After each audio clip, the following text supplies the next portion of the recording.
anytime you're connecting to a public Wi-Fi, you've got potential risk of bad guys scanning your devices and finding vulnerabilities and being able to get to some of your personal information depending on what you're doing on that public network. The internet is a good thing for business purpose and education purposes, but used the wrong way, it becomes a tool for bad, which is kind of where this cybersecurity concept has really come to bear. So typically what I say is don't ever use public Wi-Fi unless it's just an absolute emergency. And if you do, there's some things that you need to do to protect yourself as much as possible. And, it's all about risk reduction in cybersecurity. Anytime you're connecting to a public Wi-Fi, look for things like, do they require a login?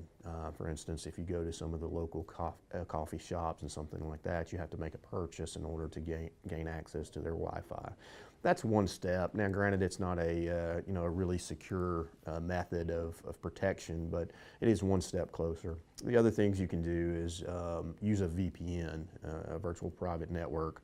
That provides a direct connection between you and the other side. So if you're connecting to your corporate email, which I don't recommend, or any of those kinds of things, but in emergency type of situation, so that you've got to get that last minute email out for a really important meeting or something along those lines, or you've got to submit your test results for if you're in school or something along those lines. Then try to use a VPN, and there's some that are out there that are free.